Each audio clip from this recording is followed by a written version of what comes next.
As we move further into the life cycle of the Quest 3, there's talks of a Quest 3 Lite, there's talks of a new Quest Pro even, something that would be much stronger than the 3 and possibly compete with the Apple Vision Pro. And with all of the good news, that means some bad news is it's time to say goodbye. The original Quest will be losing more support April 30th. Any new Quest Store apps or App Lab apps won't even be allowed to support the original Quest anymore. Keep in mind, this doesn't mean Quest 1 owners' headsets are being bricked. That doesn't mean it can't continue to possibly play the apps that it was playing before, but it means anything new comes out now won't even be able to support it. This comes almost on the 5-year anniversary of the original Quest, which if you look at the Quests like gaming consoles, that seems like a short life, although if you look at them more like phones, which the phone hardware is what they're using on the inside, phones do start to feel pretty old once they reach 5 years. Back in January of last year, 2023, they announced that it would be getting its last software update with V50, and currently the Quest Pro, Quest 3s are all now on V63, so there has been a lot of updates since then. This not only stops newly created apps from making it to the Quest 1, but it means the developers wouldn't even be able to upload builds for new apps that only support Quest 1 either. They couldn't put out a second version, although most developers wouldn't do that, and even since they stopped updating the software, a lot of apps have stopped working on the Quest 1 since then. Developers had said by the time the Quest 2 is out at its lower price point, there was a very small fraction of people that were still using the Quest 1 or playing on the Quest 1, but I still get comments even now from people with Quest 1s sad that they can't play these new games, sad that they're missing out on them, and with more and more news like this, the aftermarket to sell them is probably getting a lot harder to do. I know I personally paid for 2 Quest 1s, although they've been sitting on a shelf for a long time. It is sad to me to know that they will basically continue to sit there and just become a relic of the VR industry.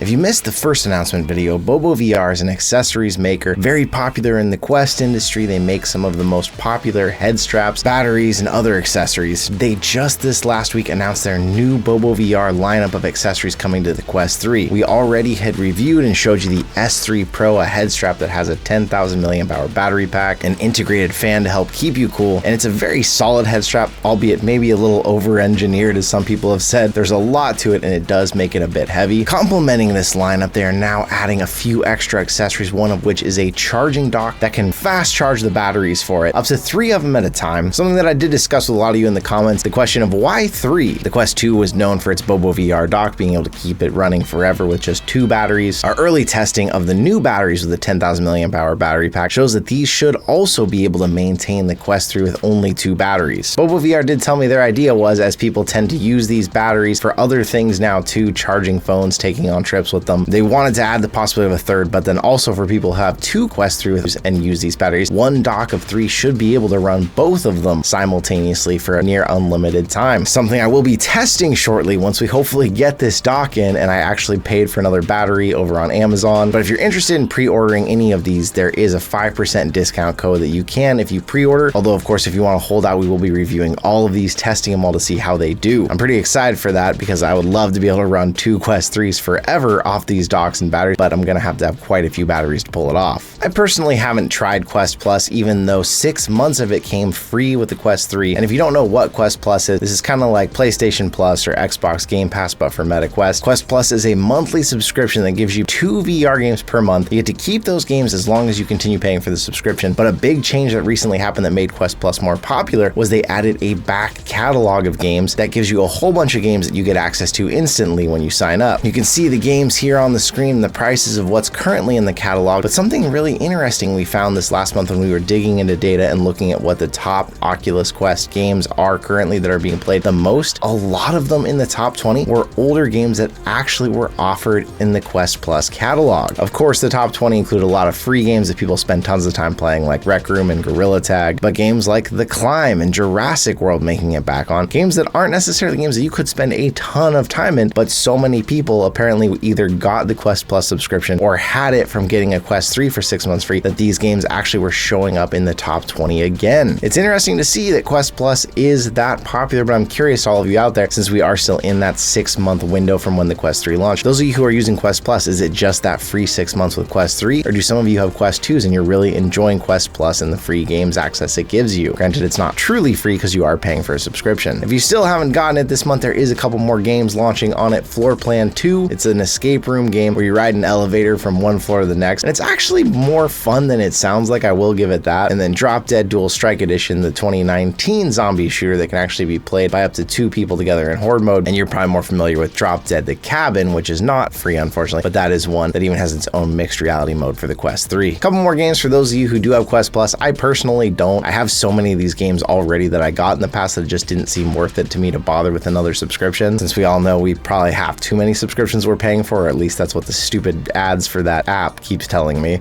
Our Quest 3 giveaway celebrating 70,000 subscribers did just end. We had announced that. We had also told you about where Vale was doing a 10 Quest 3 giveaway along with a gaming PC and a bunch of stuff for their game. So a couple quick details. If you did enter in the Vale giveaway, later today there is going to be a stream over on HeyB147's channel. HeyB147, VR content creator that won Content Creator of the Year once. It's actually a custom gaming PC modeled for HeyB147 that one of you out there is going to win. I'll be leaving a link to that stream down in the comments and description down below in case you want to watch that and catch that and see who wins all these prizes. But then tomorrow we will have a video just announcing the winner of our giveaway and then re-announcing all of the Vale winners too. I'm really hoping that some of you out there, I know a lot of you went and entered that giveaway as well. I'd love to see somebody win after we saw someone win one of the Quest 3s in that Underdogs giveaway when they did 10 Quest 3s. So today there's going to be that live stream. Then tomorrow there will be a video here announcing the winner of our giveaway as well as all those others that won those. So watch out for a whole bunch of winnings. And then also we did start another Quest 3 giveaway. In case you haven't entered, I'll leave links down below to that too. We did a Quest 2 one and we're partnered up with Bobo VR to do a giveaway. So it's apparently giveaway month, but there will be links to all that on the link tree in case you haven't gotten entered yet and you want to get entered in any of those. You're probably familiar with Horizon Worlds on the Quest. This is basically Meta's version of Rec Room or VR Chat. Horizon Workrooms may sound a little less familiar, but basically it's the same idea as Horizon, but it's where you go to work in it instead of going to play games or hang out socially. They're doing an overhaul of it, trying to fix it and make it easier for people who are complaining about the things they don't like in it. But interestingly, in this overhaul, they are getting rid of some of its key features too. Workrooms lets you be inside your headset collaboratively working with people, but it also lets you set up a link to let other people do it through a more traditional Zoom style work meeting. But the biggest issue it had was that people had trouble actually setting up the rooms to do the meetings in, especially if they were inside of VR. You had to go on the web interface and then add others by their Meta account email address. Just a convoluted and unnecessary process. Make it like Zoom where you can just send a link, people click the link and they join. And now that might be a lot closer to what we're getting. There's the new update is going to make you able to create a meeting inside of the headset and then invite people on your friends list or share a joinable link. It's also trying to make it easier on you by making the environments look better, by making it a more comfortable viewing experience. And then when you resize and shape the virtual monitors, it's supposed to remember that for next time. But with this, they're taking away the virtual whiteboard in the meeting room. Something that the idea was with the Quest Pro controllers, you'd stick that weird stylus tip in the back and then be able to draw on either the virtual whiteboard or a real world whiteboard because it actually felt the pressure when you were pushing on it. I'd be surprised to hear if anybody was really using those weird stylus things that they sent with the Quest Pro controllers. They're also removing some little things like the web-based text chat file sharing system, but also tracked keyboard support, which was an interesting idea where certain keyboards were able to be tracked and seen inside of VR, but instead they're trying to encourage people to use the pass-through cutout of your desk that lets you see your actual real-life keyboard instead. I would love to see numbers on how many people are actually using Workrooms to really do all their work. It was an interesting thing to me when I heard about how the Rec Room developers did all of their meetings and all of their work basically inside of Rec Room. That really showed their belief in it, but I'd be surprised if even people at Meta are using Horizon Workrooms inside of VR to do a lot of their work plans. But if you're out there using Horizon Workrooms and you like it, let me know what you think. I know that it allowing you to have multiple monitors can be really helpful. For me personally, I don't feel like Horizon is going to be the place that one day we all hang out in, social visits, play games, work, and all of that. But what do you think? For a long time now, Quests have been able to have hand tracking. Although it's not its most used feature, it is nice if you're doing something quick in the headset or for apps that actually support it. The Vision Pro, on the other hand, relies only on hand tracking, and now Roads of VR actually did some testing to try and see how do these two actually compare, as people had said the Apple Vision Pro's hand tracking felt kind of laggy. Basically, they went in where they could see through the headset with pass-through, they could see their real-world hand, they could see the in Vision Pro recreation of their hand, and they did use Apple's Persona system directly so that it wouldn't be adding other latency by using another application like Unity. They did all of this through a screen capture from inside of the headset, so keep that in mind the way they did this. Of course,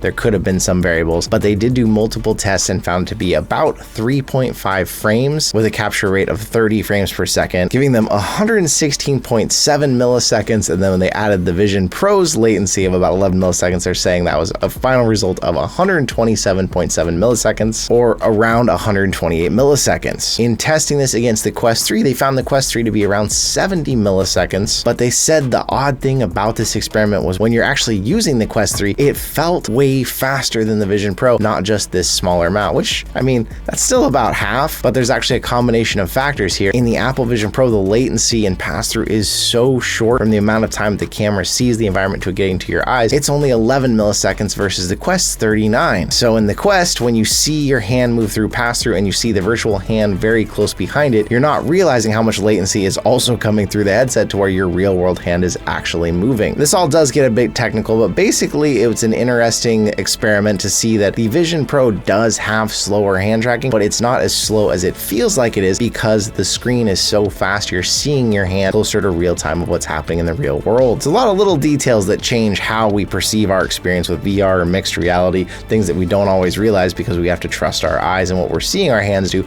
more so than just the feeling of where our hand might be in real space. But it makes sense how an experiment like MKBHD did in the Apple Vision Pro of playing ping pong might not go so well in something like the Quest 3, even in just pass-through because of that extra latency. But a funny trend that I saw something about on Instagram I wanted to share with you. For a long time when VR first started out, an easy way to get into it was to get a headset that you put a phone into, and as VR advanced and got better, that kind of died out. Well, now with us talking about mixed reality again, there's a Zap box that is showing off basically a headband that puts your phone right in front of your face with a set of lenses, mixed reality, so it doesn't need to immerse you like the Gear VR did, I guess, because if, you know, having some peripheral of the real world versus your phone right there. But now it's advertising mixed reality for everyone using the Zap box, which looks honestly to me pretty ridiculous, even more so than the cardboard ones that you stuck your phone in. Somehow we missed this because supposedly this was at CES this year, although they're talking about a giveaway at AWE, the conference that is specifically for the VR, XR, AR world. We may be at AWE this year, so we may be able to report back to you what this is like and actually check it out. It's just funny to me to see stuff like this coming back to the industry after all this time. So what do you think out there? Are we about to get back into these weird headsets that you just throw your phone in? It has its own controllers even. Let me know in the comments down below. We have a big week this week, so our upload schedule might look a little bit different. We're about to take off for Texas. Virtuix wants us to come out and try the Omni One before it's launched at home, so watch out for videos from that. But the only reason we get invited on these things is because all of you out there show us so much support.